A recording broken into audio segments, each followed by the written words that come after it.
Baik, kita baca bersama-sama. أعوذ بالله من الشيطان الرجيم أعوذ بالله من الشيطان الرجيم بسم الله الرحمن الرحيم بسم الله الرحمن الرحيم إذا جاء نصر الله والفتح إذا جاء نصر الله والفتح. Baik, saya ulangi ya. Ini panjang ya. Mad, wajib, muttasil. Idza jaa nasrullahi wal fath. Idza jaa nasrullahi wal fath. Wa ra'aitan الناس يدخلون في دين الله أفواجا ورأيت الناس يدخلون في دين الله أفواجا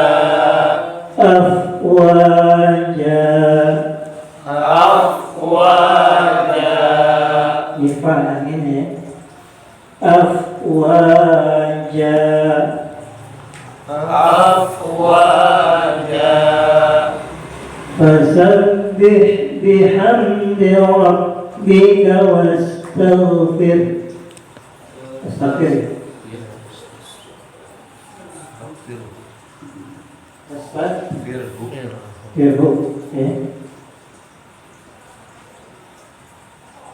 Kalau kamu lihat karena ada sesuatu sedikit. Fasabbih bihamdi rabbika wastaghfir. Fasabbih bihamdi rabbika wastaghfir. Ini sekali wakaf sini ya. Innahu kana tawwaba. Innahu kana tawwaba. Ya, setiap waktu ini pertanyaan sama ya. Satu hari atau dua. Baik, kita ulangi bersama-sama. Idza jaa, satu tiga.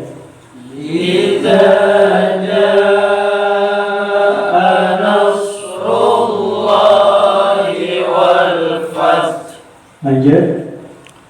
Wa ra'aitan nasa yadkhuluna fi dinillahi afwaja.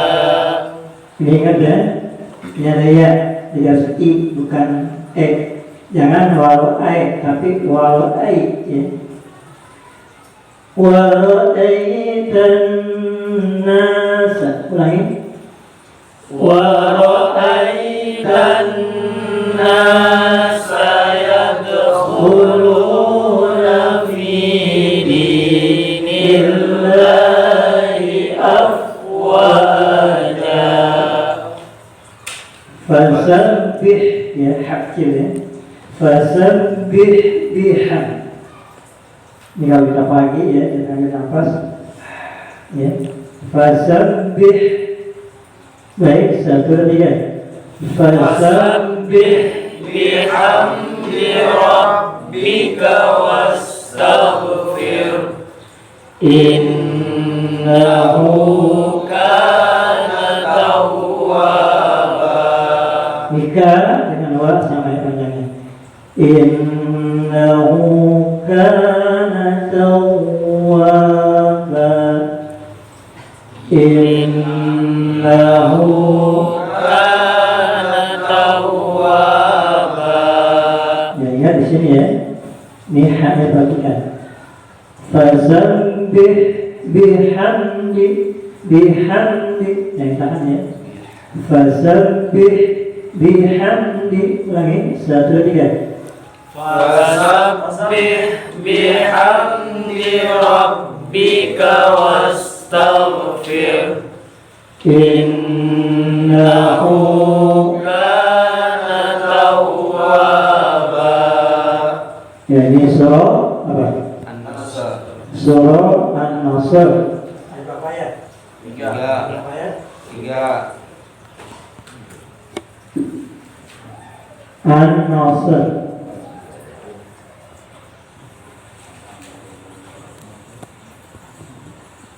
Ya. Ayat 1 sampai.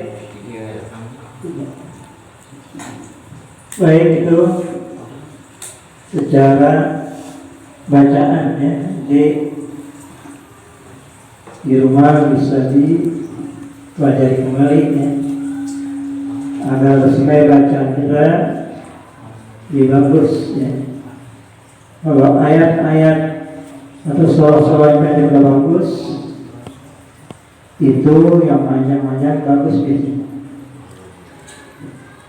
Baik, kita akan lanjutkan dengan metode tafsir surah An-Nasr. Bismillahirrahmanirrahim. Surah An-Nasr Madaniyatan, salah satu ayat. Jadi surah An-Nasr ini adalah surah Madaniyah yang diturunkan setelah Nabi hijrah dari kota Makkah ke kota Madinah. Sebanyak 3 ayat ya. Idza jaa nasrullahi wal fath. Idza jaa nasrullah. Idza apabila jaa telah datang. Ini fi'il madhi. Kata kerja lampau telah datang. Nasrullahi, pertolongan Allah. Yang dimaksud kalimat ayat idza jaa nasrullah, Nabi sallallahu alaihi wasallam ala a'daihi. Ini Nabi kita atau Nabi Allah Muhammad sallallahu alaihi wasallam atas musuh-musuhnya. Jadi Allah turunkan pertolongan kepada Nabi kita dan para pengikut Nabi kita untuk menghadapi musuh-musuh Islam. Karena pada waktu itu ketika Rasulullah bersama para sahabat dan kaum muslimin muslimat lainnya di kota Madinah, itu di kota Mekah masih banyak orang-orang kafir Quraisy khususnya. Nah, Ka'bah itu dikuasai ya. Kota Mekah dikuasai oleh orang kafir. Wal fathu, Fathu Makkah. Yang dimaksud wal fathu di sini adalah kemenangan kota Mekah. Makkatul Mukarramah. Jadi kota Mekah yang mulia. Di situ ada Masjidil Haram dan lain sebagainya. Nah, ketika Rasulullah bersama para sahabat yang pada waktu itu cukup kuat ya, itu Rasul bersama 10.000 pasukan kaum muslimin, 10.000 ya, dari kota Madinah ke kota Mekah untuk menguasai Makkah. khususnya Ka'bah yang masih dikuasai oleh orang-orang kafir yang disalahgunakan untuk tempat-tempat berhala dan lain sebagainya, patung-patung, karena mereka menyembah berhala atau patung, Lata, Uzza, Manat ini. Nah, Rasulullah SAW bersama pasukan kaum muslimin ini datang dari kota Madinah ke kota. Nah, ketika terjadi penguasaan kota Mekah, walaupun Rasulullah beserta 10.000 pasukan kaum muslimin, ini tidak terjadi pertumpahan darah. Jadi nggak ada yang luka. Jadi orang-orang yang di kota Mekah, orang kafir, itu nggak ada yang terluka. Dengan cara damai, orang-orang yang masuk ke Masjidil Haram, yang masuk ke rumah Abu Sufyan, itu nggak apain. Ya. Jadi walaupun kaum muslimin dari kota Madinah ke kota Mekah dengan 10.000 pasukannya untuk menguasai kota Mekah, Fathu Mekah, itu tidak terjadi pertumpahan darah. Dengan cara negosiasi pada sekarang, ya, diplomatik. Akhirnya Rasulullah bersama para sahabat, kaum muslimin, kaum muslimat dapat menguasai kota Makkah yang dikenal dengan peristiwa Fathu Makkah. Wa ra'aitan nasa yadkhuluna fi dinillahi afwajan. Wa ra'aita, dan kalian melihat anasa manusia yadkhuluna, masuk fi dinillahi, ke dalam agama Allah. Apa yang maksud fi dinillah? Ay al-Islam. Yang dimaksud dengan agama Allah di sini adalah agama Islam. Inna dina indallahil Islam. Sesungguhnya agama yang benar di sisi Allah adalah agama Islam. Afwaja, mereka masuk ke dalam agama Allah secara berbondong-bondong, jamaat, secara berkelompok. Jadi mereka setelah terjadi peristiwa Fathu Mekah, orang-orang pada waktu itu masuk ke dalam agama Islam secara berbondong-bondong atau berkelompok-kelompok. Ba'da kana yadkhulu fihi wahidan. Padahal sebelumnya mereka masuk agama Islam satu per satu. Ini sebelum terjadi peristiwa Fathu Mekah, orang-orang masuk ke dalam agama Islam satu per satu.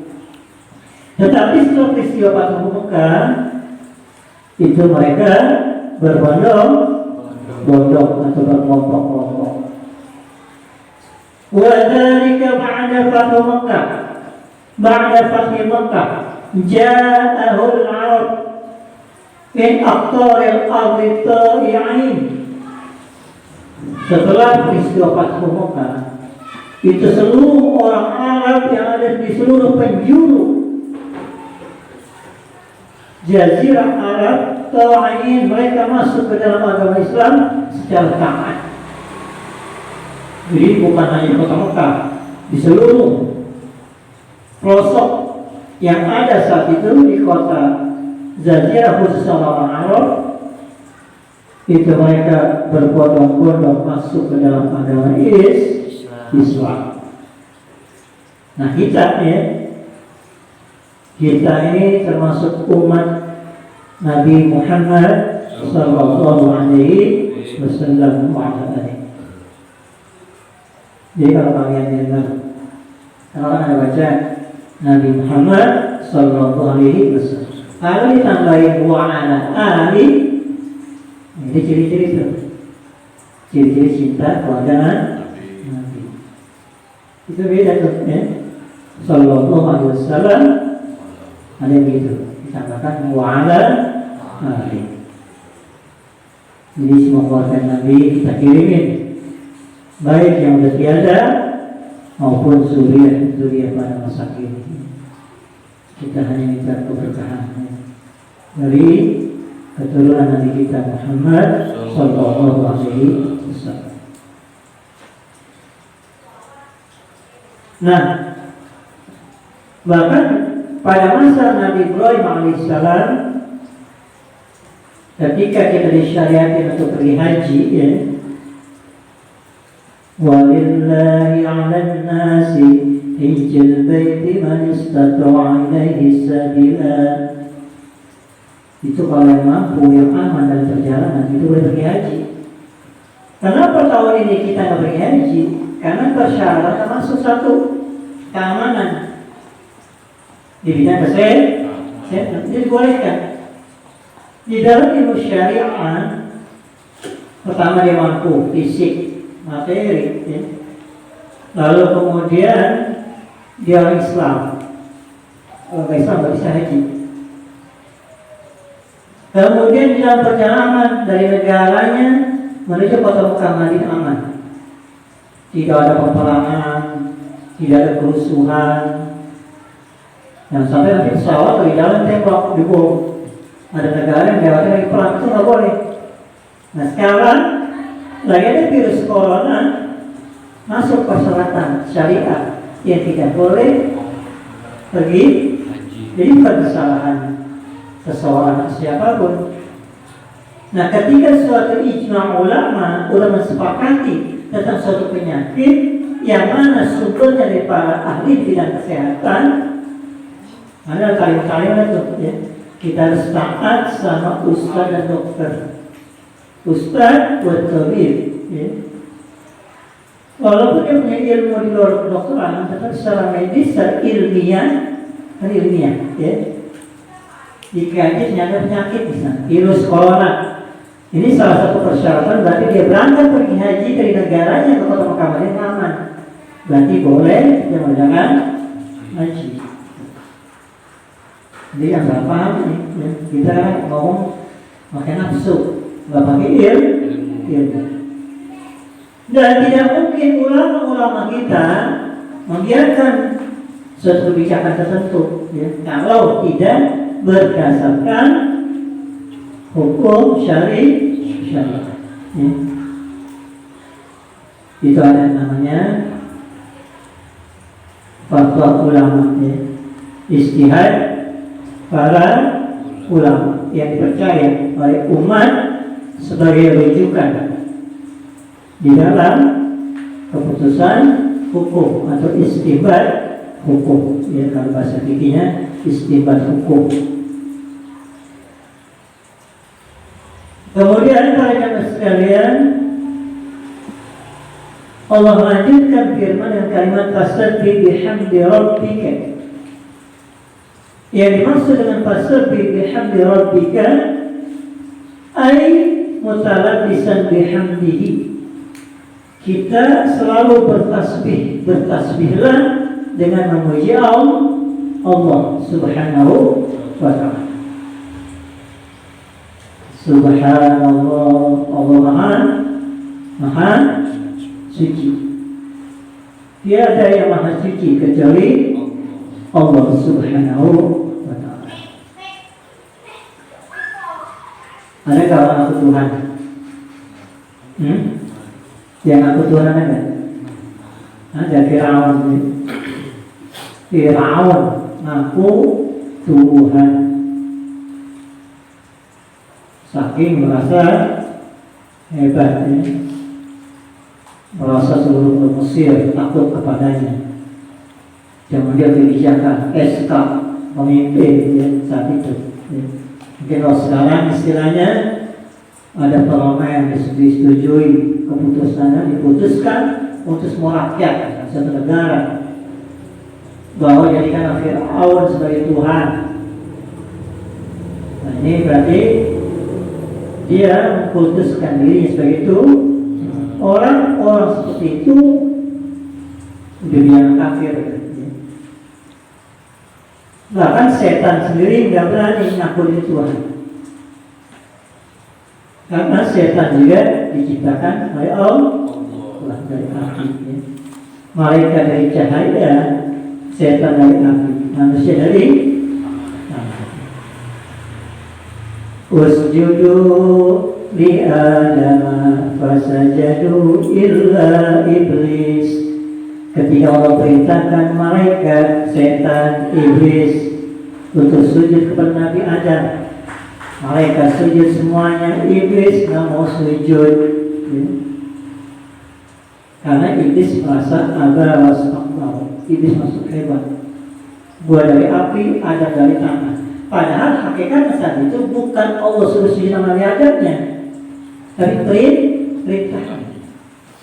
Jadi bukan karena Nabi Adamnya, kalau Nabi Adamnya berarti kafir, tetapi keperintahnya, artinya Allah, perintah Allah untuk sujud kepada Nabi Adam alaihi salam. Wa 'allama Adam al-asma'a kullaha thumma 'aradahu, dan seterusnya. Jadi kalau bahasa kita kan, Allah itu mengkulit Nabi Adam, malaikat, setan, iblis, kesemat kalau bahasa kita. Ditanyain apa sih yang ada di bumi, sebutin tumbuh-tumbuhan, hewan, makhluk apa aja, semuanya bisa jawab, tapi Nabi Adam bisa jawab. Kenapa? Karena Nabi Adam sudah dikarantina, udah ada TC, training saya belajarin dulu.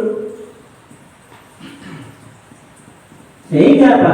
Ketika mereka tidak mampu melaksanakan perintah menjawab perintah Allah, di situ Allah buktikan bahwa manusia walaupun dia dari tanah, tetapi manusia diberikan kelebihan berupa akal, pikir. Manusia punya nafsu, punya nggak? Nafsu nggak? Ya, kita punya nafsu nggak? Kalau punya nafsu nggak mau makan, ya. Nama perempuan demen dikasih duit ogah, nggak nafsunya, ya. Itu malaikat kan. Nah, manusia punya akal inilah yang akan saling bersinergi dengan hati untuk menahan nafsu itu, ya. Jadi nafsu bisa ditahan dengan akal, pikiran, dan hati manusia. Nah, para jemaah sekalian, ketika Allah perintahkan untuk bertasbih baik siang malam, bukan hanya kita manusia, tumbuh-tumbuhan, hewan, benda-benda yang mati semua bertasbih kepada Allah Subhanahu. Bahkan tumbuhan, daun-daunan yang kering ataupun yang masih basah, itu ada putusnya bertasbih Subhanallah. Kalau kita kan banyak berhentinya, punya duit dikit berhenti tasbih, ya. Coba kalau ke mall, tasbih kan? Ayo tasbih ke mall, ya. Ya, mungkin ada di hatinya, ya. Kebanyakan kita lupa. Kalau lagi mau pacar tasbih kan? Ya? Anak muda kalau lagi mau pacar tasbih kan? Neng, Subhanallah, neng, ini dekat, ya. Bisa, ya. Assalamualaikum, saya Subhanallah walhamdulillah akbar. Aku hidup kamar ya, gitu. Nah, kita ini udah kalah, mak. Angkot belimbing, pohon asap itu apa tuh? Pohon, iya, bukan rumah kita, ya. Luar biasa, ya. Bahkan nama ikan pun kita kalah, ya. makhluk yang di laut, di daratan, di udara, mereka senantiasa bertasbih kepada Allah Subhanahu wa Ta'ala. Wastaghfir, dan mohon ampun kepada Allah. Jadi kita harus banyak-banyak mohon ampun kepada Allah Subhanahu wa Ta'ala. Kalau kita berkata yang gak bagus, bersikap yang gak bagus, punya pikiran yang gak bagus, punya hati yang gak bagus, langsung kita ucapkan Astaghfirullahaladzim. Itu orang baik banget. Jangan berdiri. Mendingan gua cakap dikit. Udah sombong. Langsung Astagfirullahaladzim. Jangan kita ujub, membanggakan diri sendiri. Nah, penyakit ujub ini atau dia lebih hebat sombong, penyakit luar biasa ya. Allah gak suka sama orang yang ujub dan sombong. Itu penyakit hati ya. Nah, kalau penyakit corona aja ada obatnya, masa hati ada kan? Penyakit corona obatnya kayu putih ya kan? Nah, kalau penyakit hati obatnya ayat suci Al-Quran kita baca. Kita berpikir ya, ketika di kendaraan lagi bekerja, mau tidur dan lain sebagainya. Kalau kita mau tidur kita berpikir, andai kata kita nggak bangun lagi, kita mati, kita udah punya wudu, mau tidur udah punya wudu. Itu kita jawabnya dari kecil.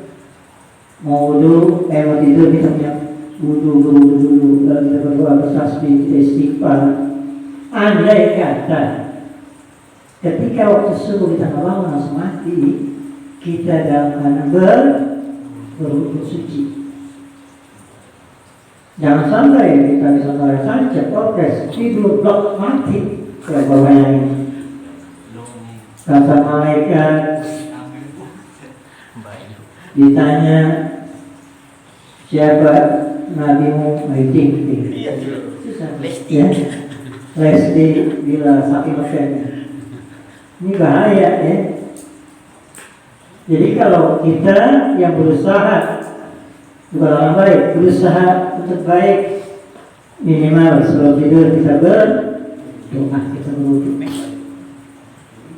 Syukur-syukur dia mau tidur di samping tempat tidur belas sejadah, salat mutlak rakaat. Ini harus sederhana, siapapun bisa melaksanakan. Saya belum sholat, kalau saya tidur mau baca doa, habis makan saya tidur. Maksudnya ada penyakit ya, habis makan tidur ya. Jadi kalau kata guru di sekolah kita, habis makan yang tidur, minimal 4 menit, setengah jam, jangan tidur. Jadi penyakit ya. Dan juga kalau tidur nggak boleh dapat apa bahaya juga. Sedang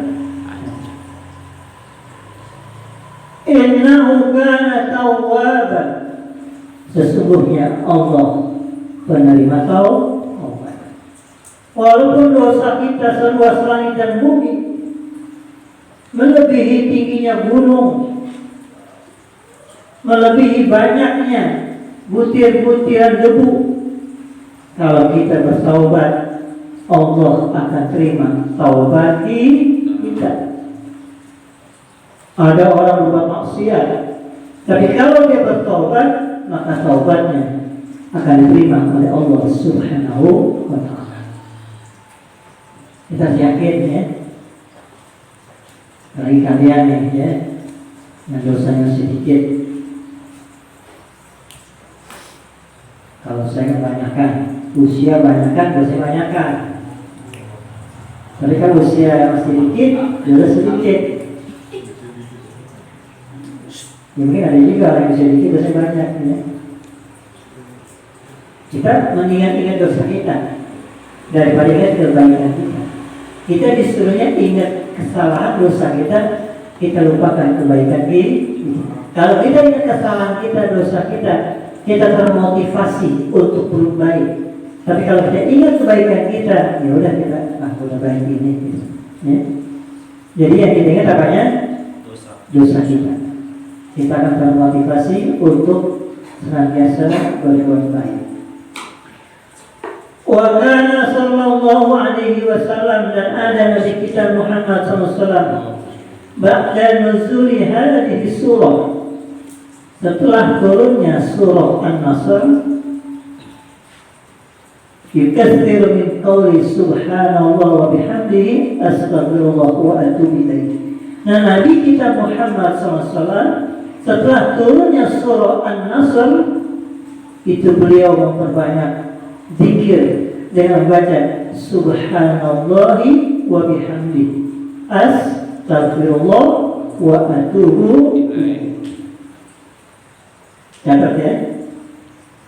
Ini zikir yang sering dibaca Nabi, didakwahkan, dirutinkan oleh Nabi kita Muhammad SAW setelah turun surah An-Nasr. Ikutin ya Bang.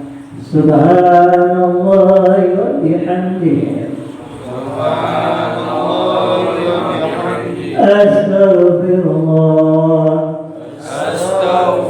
wa atubu ilaih.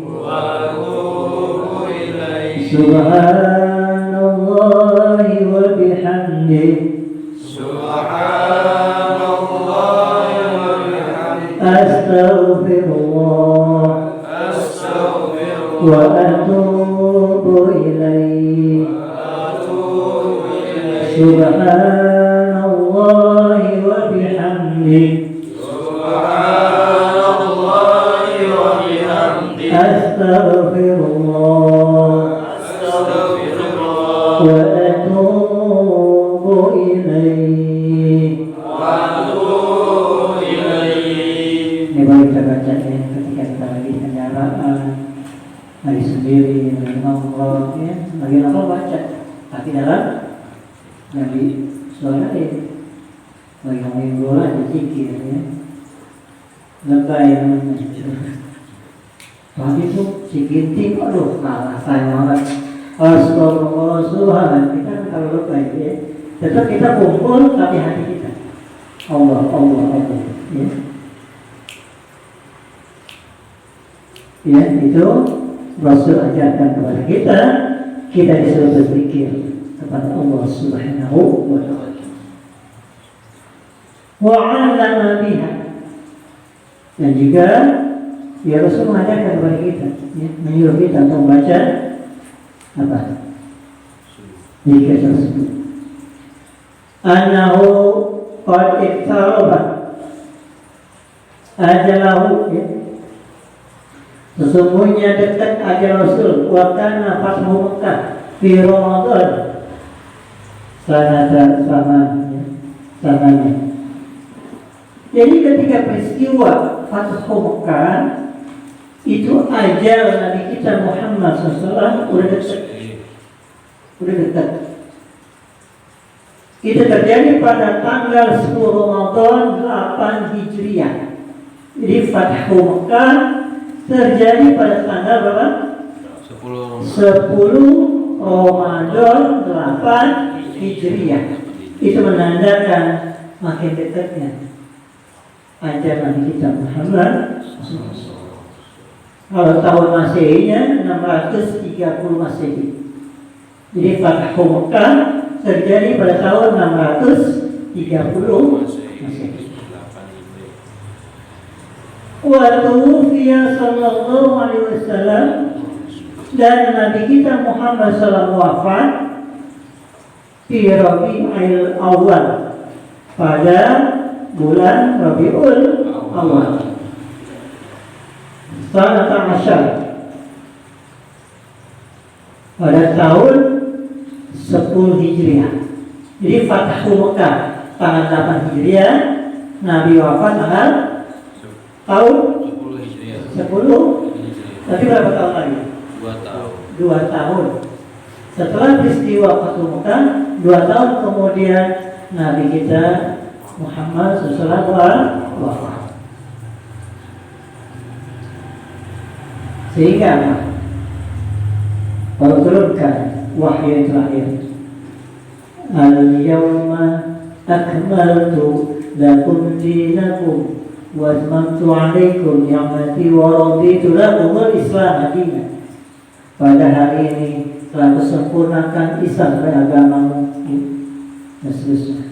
Jadi itu ayat surah Al-Ma'idah ayat 3. Itu wahyu terakhir yang Allah turunkan kepada kita Muhammad sallallahu alaihi wasallam. Sedih nih ketika Nabi wafat nih. Nabi sakit ya. Itu juga Nabi sakit jenguk. Yang jenguk bukan hanya sahabat, para malaikat datang menjenguk beliau dengan menyerupai wujud manusia. Malaikat Jibril datang, nangis malaikat Jibril karena kasihnya akan meninggalkannya. Kalau malaikat bersedih, bagaimana para sahabat saat ini? Kita punya guru yang kita sayang, dekat dengan kita meninggal dunia. Kalau kita bersedih, munafik kita. Apalagi nanti kita Muhammad sallallahu. Walaupun guru kita, para kiai, para hamba, para ustaz yang langsung ajar kita, lalu beliau meninggal dunia, sebagai umat Islam kita bersedih karena matinya ulama beberapa dunia. Nggak ada yang menonton kita. Kalau ada ulama mati, dunia akan gelap karena tidak ada yang diberikan petunjuk sebagai penerus Nabi kita Muhammad. Dan bahkan malaikat Israel datang menyembuh. Beliau menawarkan, ya Rasul, wahai kekasihku, mau mati kapan? Kalau bahasa kitanya, silakan. Bahkan nggak dicabut dosa kok bisa. Jadi kalau bahasa kitanya, kalau Nabi mau sembuh satu bisa. Ya. Tetapi di sinilah Allah tunjukkan kepada kita sebagai manusia, sebagai hamba-hambanya, bahwa Rasulullah punya sifat manusia. Al-Rasul Basyariah, bisa sakit, bisa sedih, bisa bahagia. Jadi Rasul bukan Tuhan, tapi Rasul adalah utusan Allah Subhanahu wa Ta'ala. Jadi Rasul adalah manusia biasa yang bisa sakit, bisa sedih.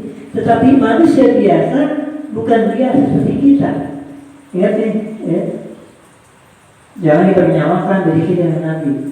Walaupun dia punya sifat kemanusiaan, misalkan sedih, lapar, makan, minum, tetapi hakikatnya makomnya bukan makom kita sebagai manusia biasa. Mudah-mudahan para jamaah sekalian, di dalam kajian soal Nasr yang Allah berikan kita pertolongan, khususnya di dalam berjuang dengan Allah Subhanahu wa Ta'ala. Dan mudah-mudahan kita senantiasa istiqomah sampai akhir hayat kita. Allahu a'lam bishawab.